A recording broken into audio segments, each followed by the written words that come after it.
Hello fishing friends, this is Matthew with Out Fishing 13. Today I have a Zebco 808 Magnum.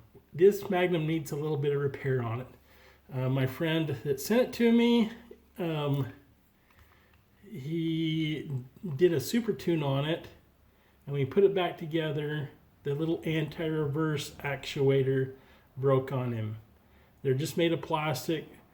So he was having trouble getting that fixed, so he sent it to me to repair it. Now this may be a common problem with other reels like this that have a little plastic anti-reverse actuator. So let me show you how to repair it. If you have this problem, you can still order the parts. They're only about 50 cents each, although the shipping is quite a bit more. Anyways, let's get started on it. I'll show you how to repair it. Okay, for this repair, you're going to need this part for this particular model of an 808 that has the bite alert on it. If it doesn't have this bite alert and it's an 888, you don't need this little part, you'll need a different part. But it's a UZ062-01 and it comes from tackleservice.com. Alright, so let's get started on this. First thing we need to do is take off the nose cone, and then we take out the handle, and then we'll take the inside apart.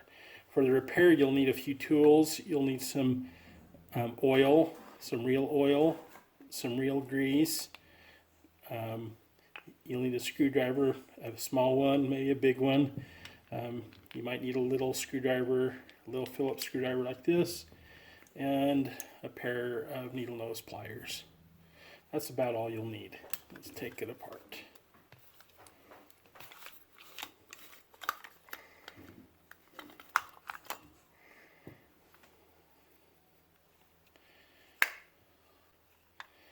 We'll take off the handle.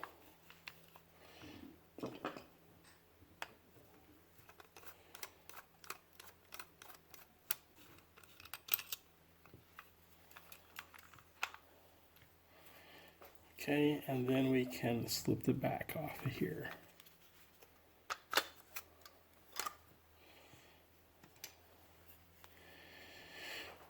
Okay, let's look at the back here and see what we need to do.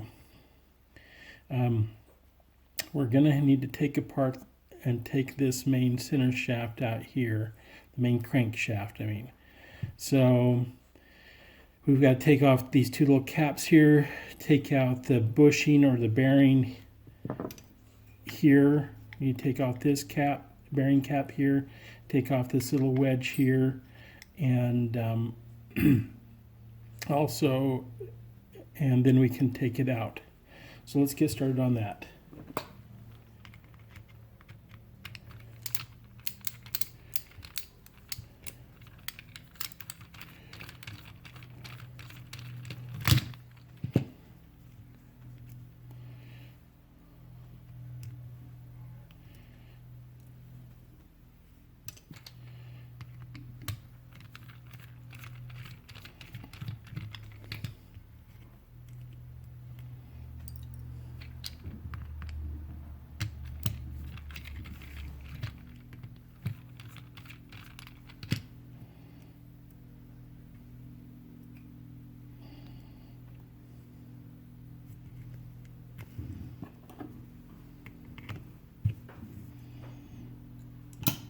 Now, one of the things I want to point out to you is when you put these in, they can really go in one way. They shouldn't go in that way. They won't line up. It should always go with the flat side towards the bearing. Okay, now we're ready to take the bearings out. So there's one bearing.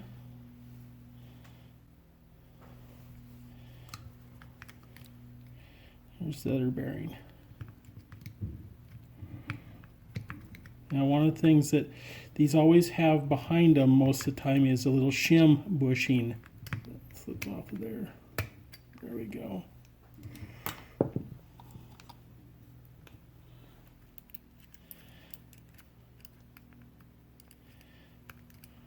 And slip that out. Okay. So he'd already taken off that little anti-reverse pawl or anti-reverse actuator. We just need to put it back in, put the new one in, make sure it's lined up properly, and put it in and test it.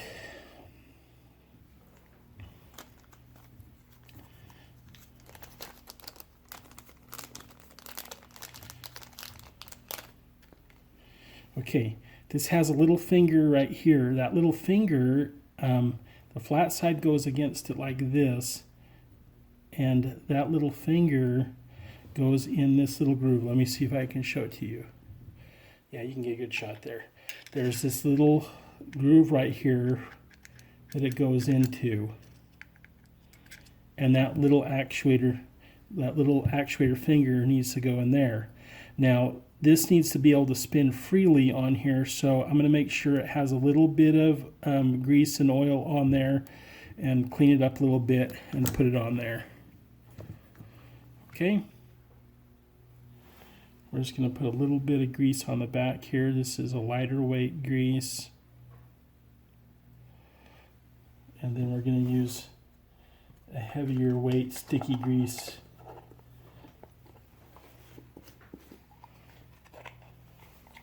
My Lucas red grease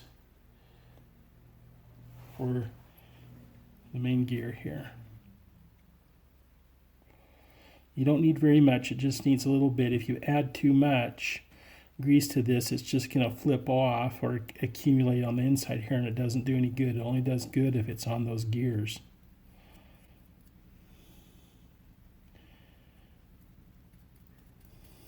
Okay, that's enough. Okay. Now, I want to take a minute and point out something here. If you're going to super tune one of these reels, and because generally they only come with one bearing right here. Some 808s don't even have a bearing there. They have no stainless steel ball bearings. They just have bushings right here, and they might have a bearing on the center shaft here.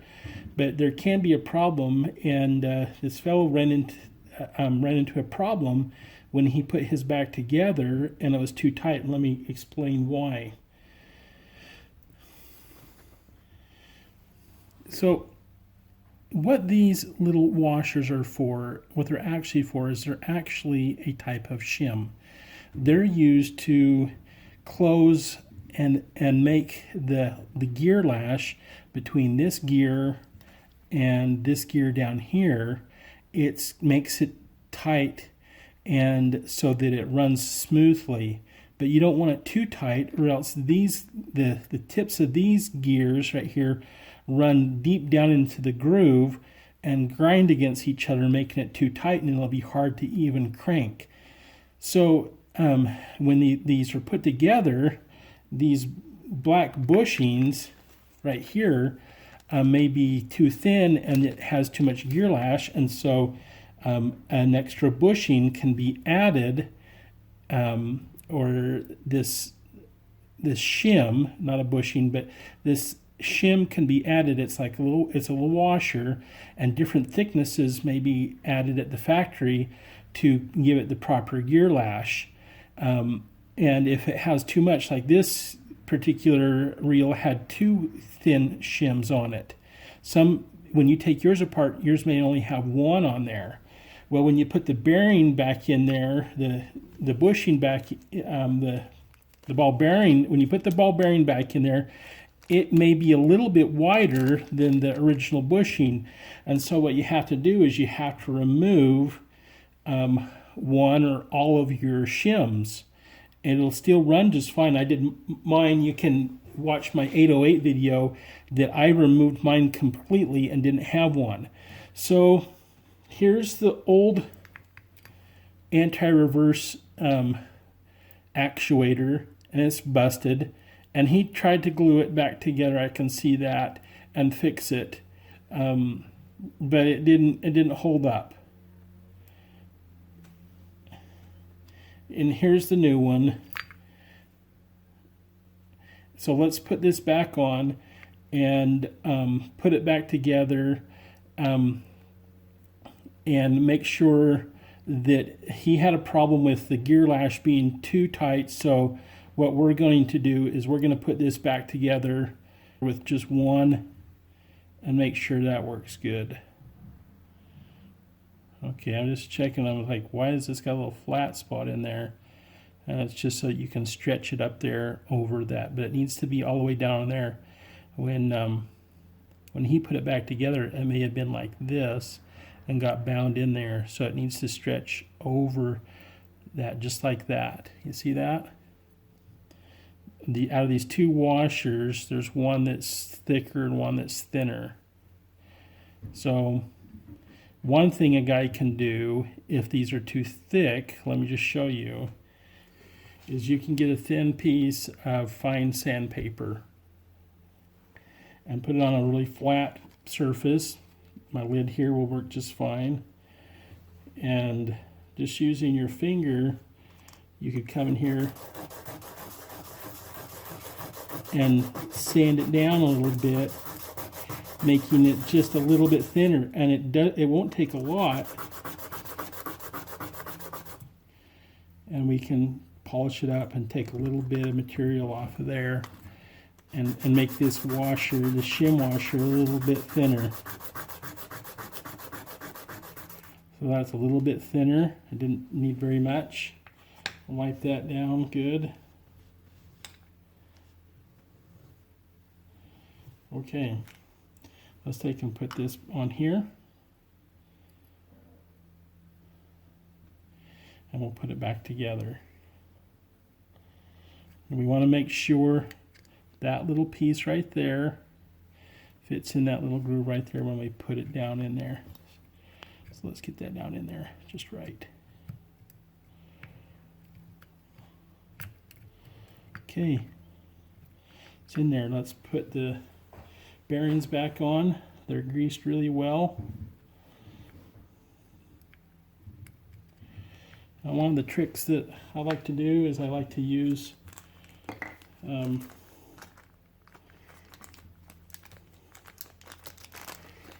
one of these bushings right here and the handle screw to seat it down in there.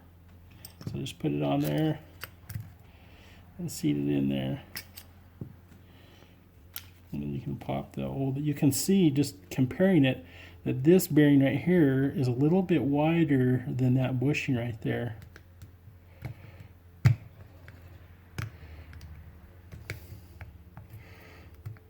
Which isn't a problem because the frames on these are actually the same as the 888, and the 888 uses ball bearings. They just have thinner shims that they use for that shim washer.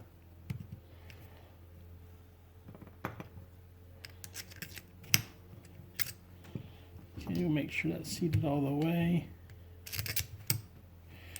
Okay.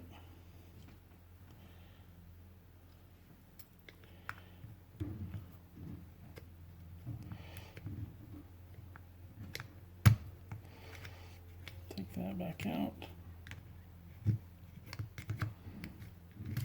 Okay, there we go. All right, now before I put everything back together, let's test the anti-reverse. Okay, there we go. It works properly. The little actuator kicks in there and works just right.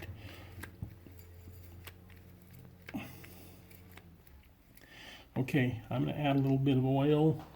Also, the one thing I do notice here, I'm going to put this in here and push this down, is now it's running smooth. When I got it in the mail, it was running really stiff. I mean, it was like, it really felt like it was grinding. So with just that one washer on there now, it's running pretty smooth. It doesn't take very much, just a little bit. Okay.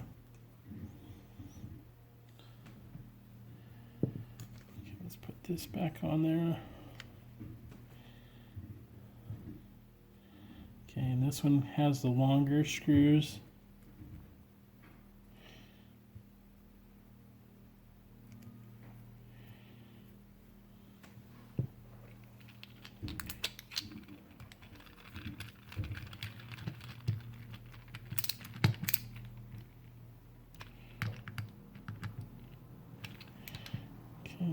these caps on there.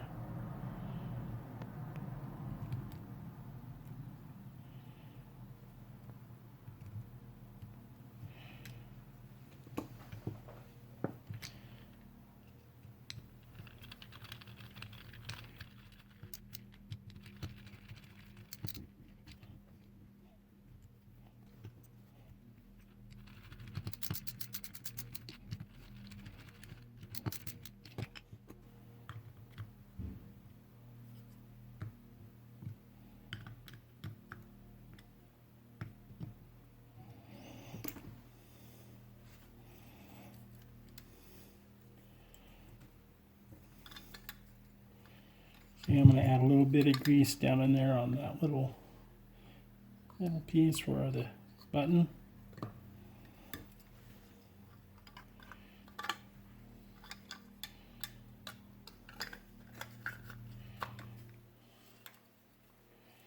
So put the handle back on.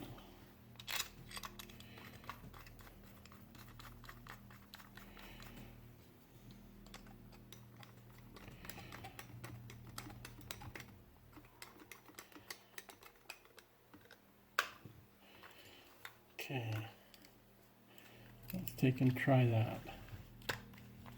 Okay. Okay, everything seems to be functioning properly now. So we're done.